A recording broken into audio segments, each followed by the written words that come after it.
Good morning. Hey, how are you today? This is Jim the Keys Bartender doing a live show, drive time show. Well, it depends. It's 7:45. You should be well on your way to getting to work if you're working today. So, we're in the midst. We're right here. We're at the May 19th, where most people with families have made their decisions. Now, when I say decisions, vacation decisions. And I'm the Keys Bartender, and I'm in vacation land. One of the vacation lands, obviously there's different places. I have friends from Wisconsin that have a place that's actually really good winter and summer. And I'm sure there's lots of them. There's the Jersey Shore. There's the Appalachian Mountains. There's out west. There's Alaska. There's people that go salmon fish in Alaska or all sorts of fish in Alaska, and they come down here too. People make their decisions, and we're going to talk about that a little throughout the whole show. And how I referenced the fuck your couch thing was from a Dave Chappelle show.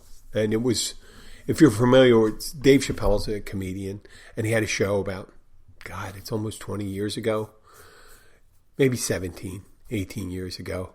And during one of his shows, he used to have a recurring story. It's called Charlie Murphy Stories. And Charlie Murphy was a brother of Eddie Murphy. And he tells stories about how when Eddie Murphy was at his height and Charlie was one of those hangers-on. And one of the funniest ones I always thought was Rick James. Rick James supposedly showed up a lot in his heyday when both Eddie Murphy and Rick James were at their hottest. At their peak of popularity, they met. And Charlie mentions that, Rick James had very little, I guess you would call it, manners or I guess I am at a loss for words right now, or would give very little meaning or empathy for people's possessions. Hence, he'd wear like dirty shoes and just climb all over his fucking couch, Eddie Murphy's new couch. And we say, fuck your couch, I'm Rick James. And he'd do that with women and stuff like that, got bitches and all that stuff. He says all that stuff. And I'm not saying a stereotype, that was just Rick James. And I wish it was a white guy because I would have been able to do that. But it was this Dave Chappelle story. And pretty much Rick James was the paradigm of the pinnacle of how not to be when you're a guest in someone's house. And Rick James just show total I don't even know what to call it, consideration for somebody, somebody's objects or time or something like that. And they're the worst kind of guest. The worst kind of guests that don't respect where they are or don't have consideration for the people around them or their possessions. And I'm going to segue to that, but also on how people make their decisions.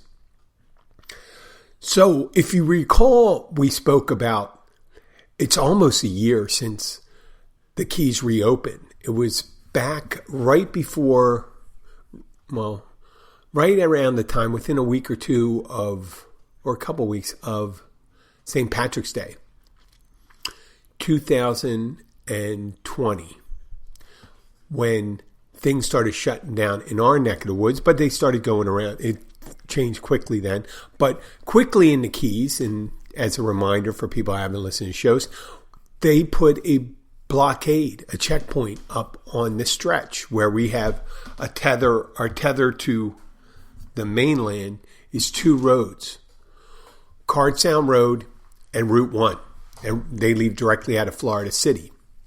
And what they did is they put a checkpoint. And if you didn't have legitimate business, you weren't working here or delivering things here, or a resident of the Keys, you weren't allowed in. And it pretty much put the kibosh on the tourist industry. Now, the people that were down here who had long-term leases that past a month or so, they had to go, and they enforced it pretty good. They did it. I'm not saying, even though I agreed that in the beginning, it was a good idea to see what was going on, not to have it rage down here. And we still had people trying to come in here. There were people that were shut out during the quarantine that decided they want to knock out the bucket list. And they totally were ignorant of the restrictions and the things they had to do. So they came down and got turned around at the blockade. Eventually, when we opened up, we were closed, let's say 2 months. 2 months. A week or two, maybe beginning of May, we had the checkpoint lifted.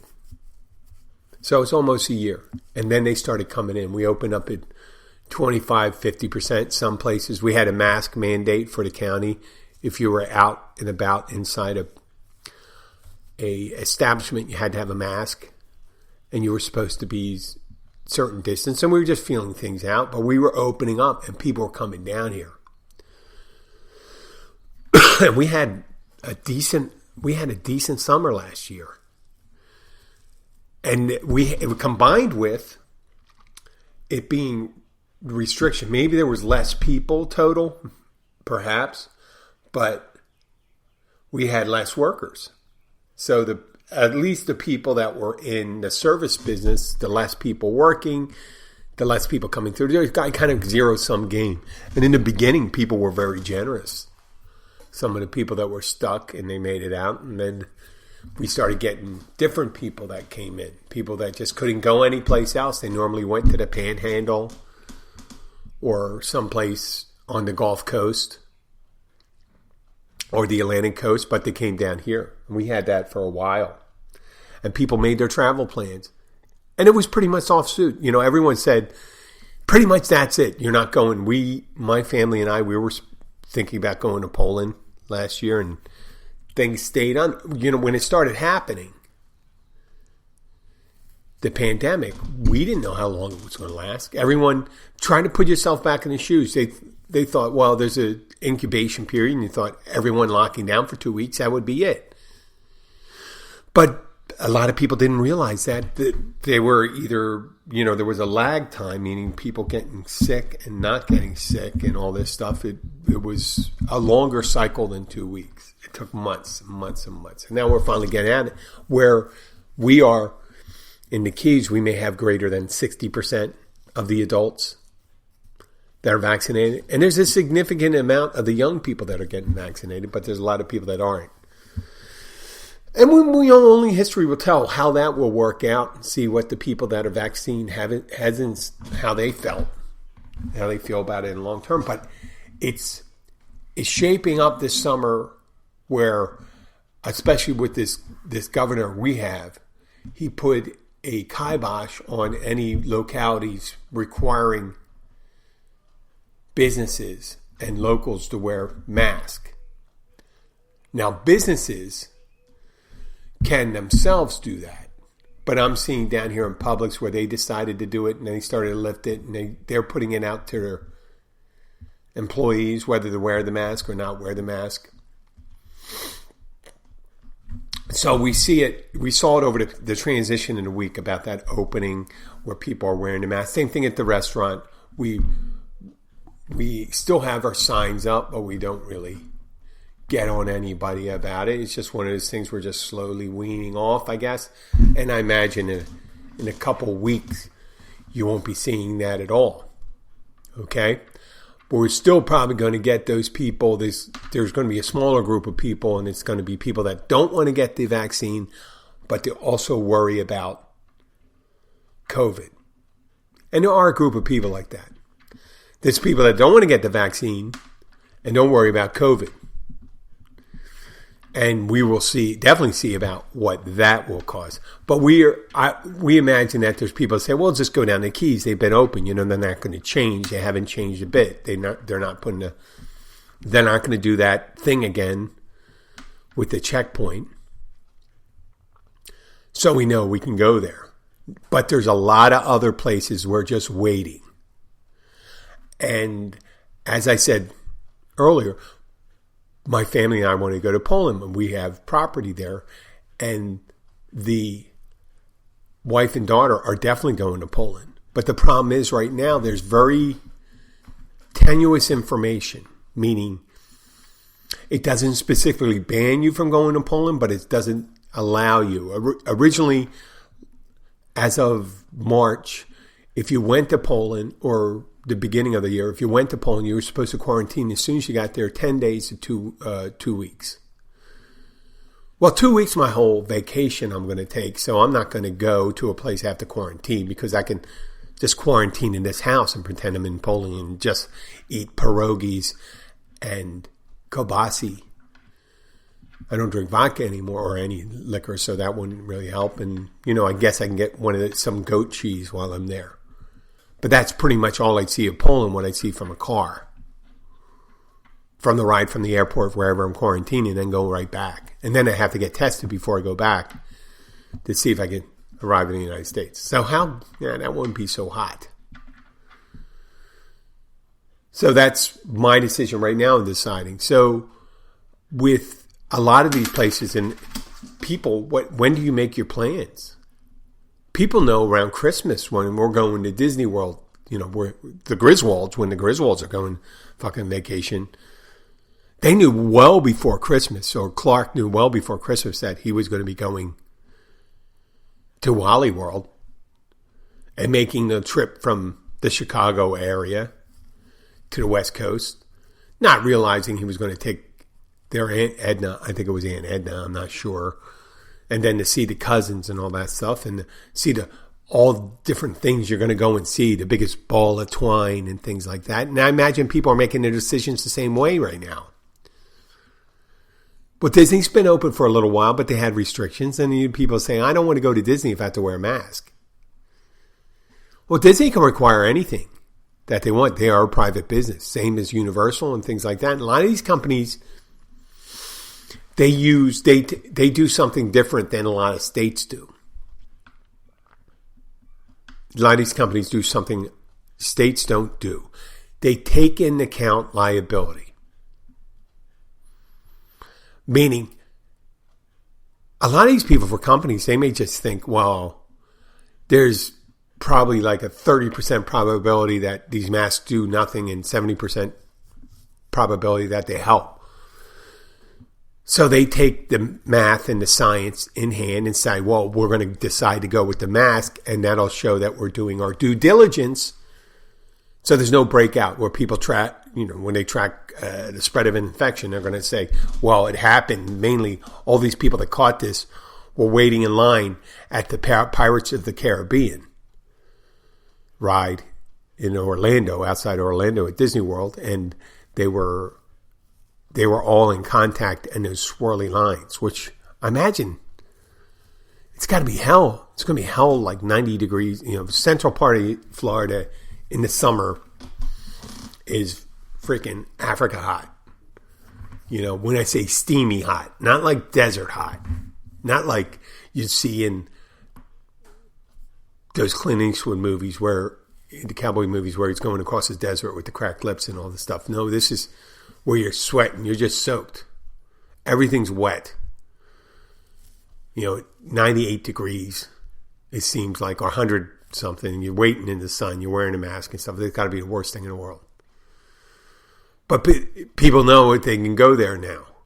Now, when you got a tenuous place like Europe, different states, and they all have different rules, much like the United States, it's interesting that way. I spoke about this at one of my last trips, how, you think you're going to the European Union, and you look at it as a model. European Union is like the United States of Europe.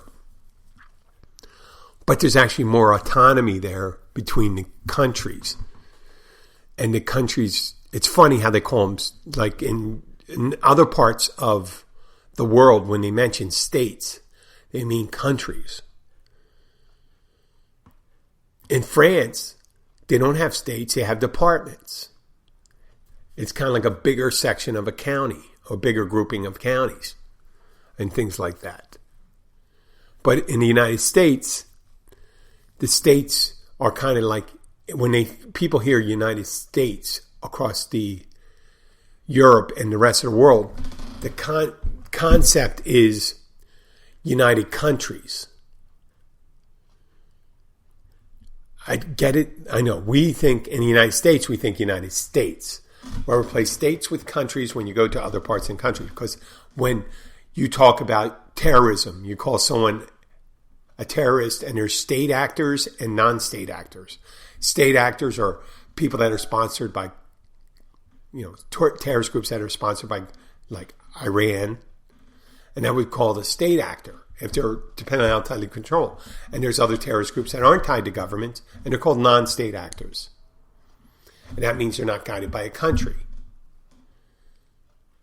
So the concept when you go to, over in Europe, they think of the United States, where the states are almost like separate countries. And then we go to Europe and we think of the countries as separate states. Therein lies the confusion.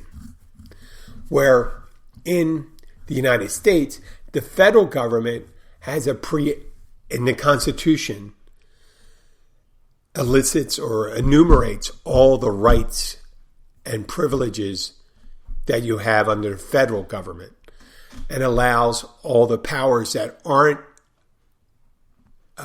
detailed to the federal government reside among the state governments. And so on all the way down. Meaning murder is not necessarily a federal crime, but it's a state crime. It's all different things. And so we go over to Europe and we're thinking like it's a state. So, you're Poland to Slovakia, both members of the European Union. Plus, there's no real checkpoints. They can put up a checkpoint like we put up a checkpoint of Monroe County. But there's no boundaries anymore. There's just a sign. Just like you would see when you're leaving Delaware and going into Pennsylvania on the interstate. It says you are now leaving Delaware and you are now, pretty much you're leaving Poland, you're entering Slovakia. Now, that border, you don't consider a hard border. But in many cases, they consider it a hard border over there. And I found out the hard way when I rented a car. And I went into Slovakia for 5 minutes. Meaning, the wife took me into Slovakia, not realizing that there was an issue. But we went in there, and she's all, we're in Slovakia. I saw the sign, and I said, turn around. There wasn't much to see there. It looked pretty much the same as Poland. The architecture was a little different on the border, even though there was no... But the houses were built differently. And the place we went into in part of Slovakia, or was it Slovenia?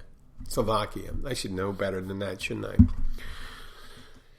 The housing looked slightly more royal, and the income looked a little less than the part of Poland we were leaving. That was more of a resort area. So the housing was a little more upgraded there.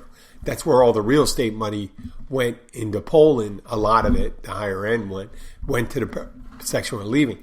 And the section they went to Slovakia could have been the lower end of Slovakia, because you see different type of architecture and the types of buildings there and stuff like that. But when we went over there with a car for 5 minutes, eventually a month later after we did it, the rental company said it's a $500 charge for going over the border. And I said, what border? It's the European Union. We did not leave Russia. We did not leave Poland. We did not go to, Union.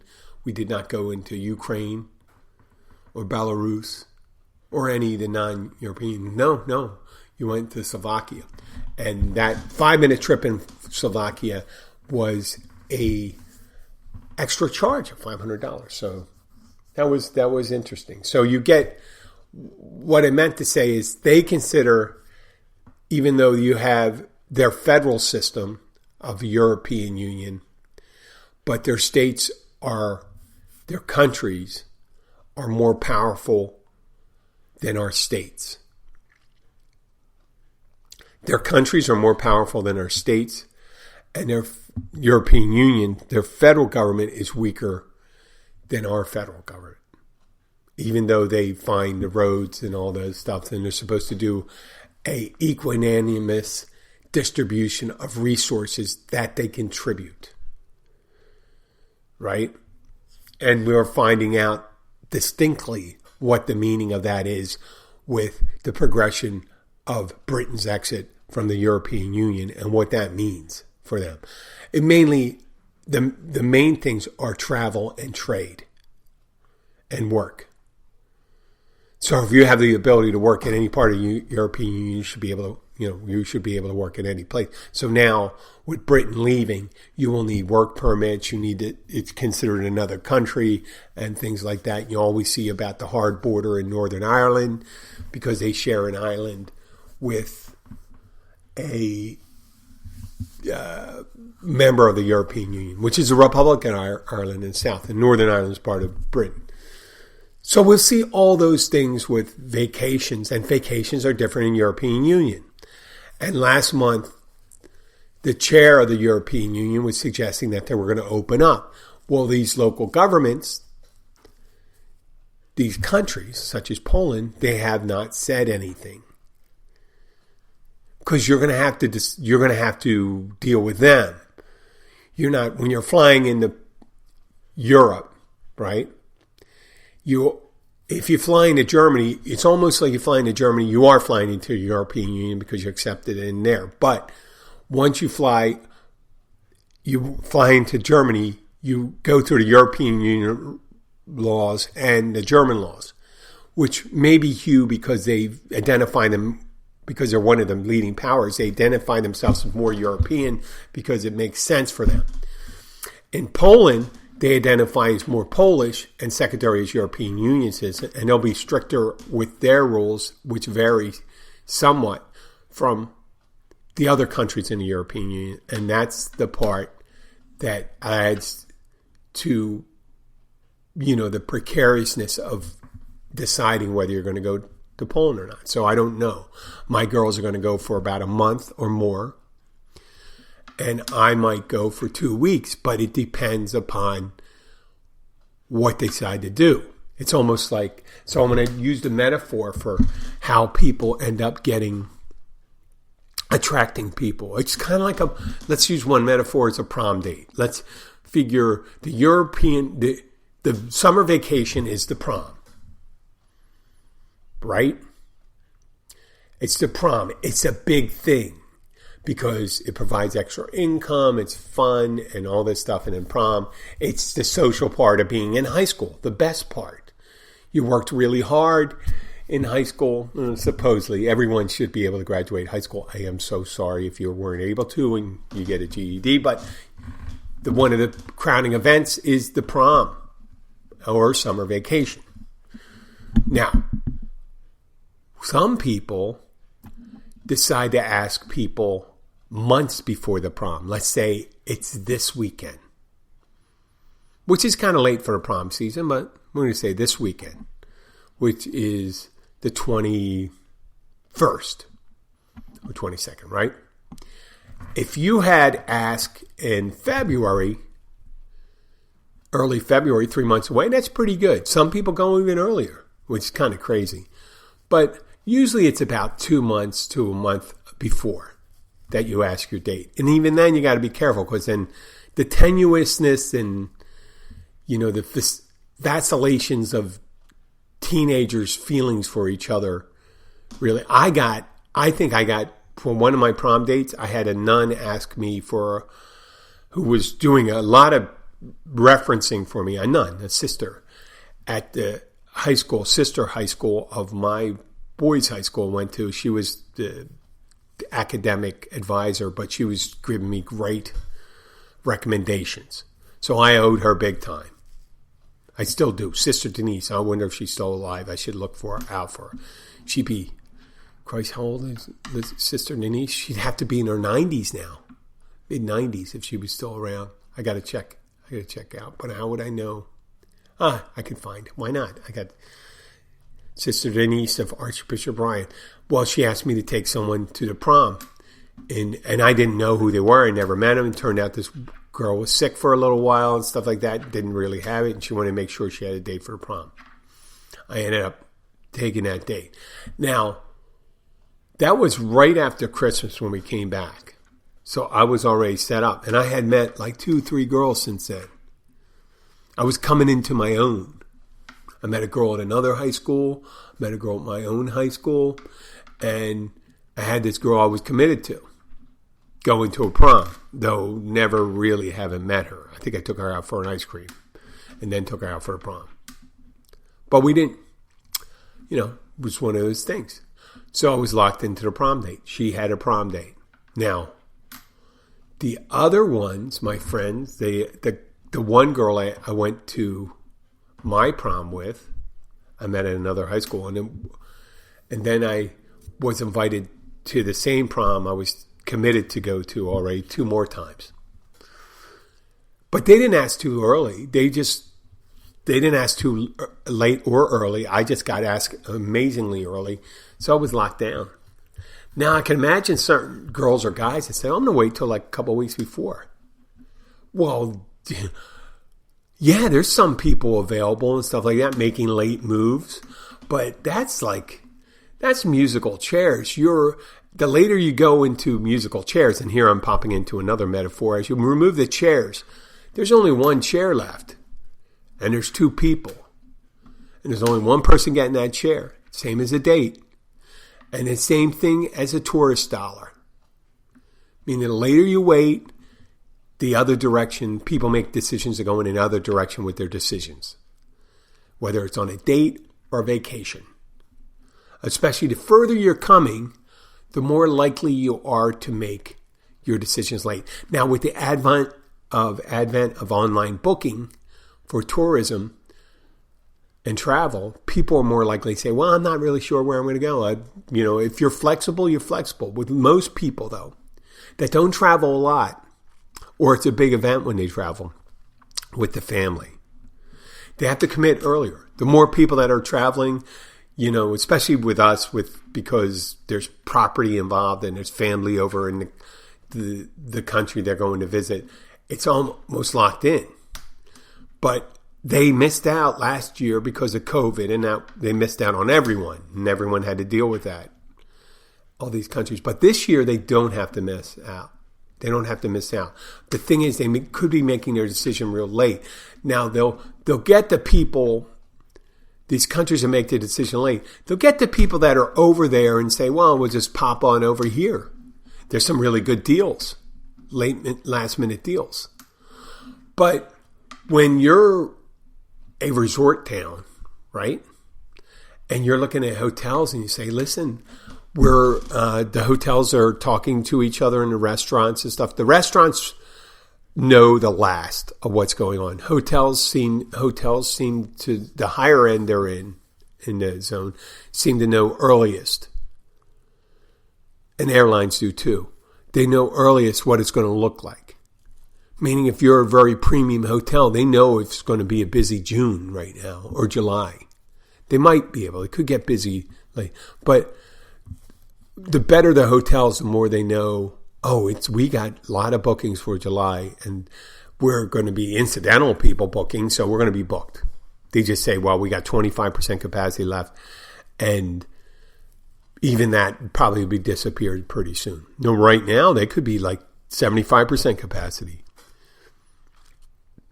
Well, how are you going to hire people, right? You're going to hire people based on how busy it is. If you know 2 months ahead of it, you're not going to keep people on the books.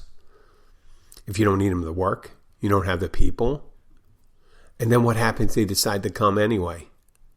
Now you're in the situation where we're in the Keys because of the way the vagaries of people, we use a certain type of itinerant employees, meaning people that show up for the season. And the people down here, like the rest of the country, blame it on the compensation they have around employment. But there's a whole lot more money you make in most of the vacation jobs down here than you would off unemployment compensation. Yeah, it's expensive down here, but I make about 2.5 times. Why I don't understand how these people can subsist on even, I guess people can live on very little money. Down here, it's very hard to do that. So I think the kibosh that happened down here, at least, was we don't have the people. The rents went up because the real estate went crazy, and then we lost maybe 10% of seasonal employees because there's that fewer properties left to rent, and they went to more the Airbnb online rental direction. So it's just going to be, it's just harder to get employees down here. So like I said, they know their bookings are coming out. There's a lot of these resorts down. If you're looking for a job in the middle of the Keys, now's the time to do it. All you have to do is find out. You got to have a living arrangement. That's the tougher part, but you'll be able to do it if you're decent with your money. You should be able to make decent amount of money down here. Back to Poland. So, I don't know. I was considering calling the embassy up, talking to them. They said, hey, can we talk to you on the air maybe? I just want to know if I can come there this summer. I don't know. I can't book. So the airline, I can't really book a ticket, not knowing if I'm going to be allowed to go out. And part of the thing is when you go to Poland, I have no problem wearing a mask if I, had to wear a mask. If that's the requirement, yeah, sure. I'm not going to be an asshole about it. Why would you? It's like going to someone's house. If you went to their house, let's say you live in a place where half the people decide they don't want your shoes on when you're walking through their house because they have these floors that they don't want people tracking in with their shoes. They said, please take off your shoes when you come in the house. Some people have that, especially in Eastern cultures. If you're a guest and you accepted to be a guest in their house, they'll ask you and say, please take your shoes off. Now you have a point right there where you can have two things. And that's the only thing I have. You're invited in someone's house and it's their house. So if they ask you to take their shoes off, you have the chance to take off your shoes. Or explain why you can't take your shoes. These are orthopedic shoes. I can't walk without these and my feet hurt. Yeah, you can say that. But other things, your decision is not to go there. But if your decision is to make as hard a thing, what do you mean I got to take off my shoes and cause problems for the person that came up with the policy? That's not up to you to do that. It's their house. They can do that. Same thing with shirts and pants. A nudist colony, no big deal. Oh, I see you don't have pants on. Well, that's all right. This is a nudist colony. But if it's not a nudist colony and you're not wearing a pair of pants, they can say you can't come in. We require pants here. That's our rules, house rules. I understand that. And I guess maybe if some of these countries are really, they can't not let everyone in. They have to say, well, U.S. did that when the last guy was president, and go and say, listen, these people from these countries will allow in, these people from these other countries we're not going to allow in. Whether it's immigration or vacationing or whatever. So here, you're picking your favorites and all that shit. And, but most people say, listen, we're going to apply these rules to everyone else, but they know in their heads, they say, the people have the hardest problems with these rules? The Americans. The people that travel, but then, the people that travel may be a little different. People that go to foreign countries, unlike their own. Not maybe the people that go to Mexico or Cancun or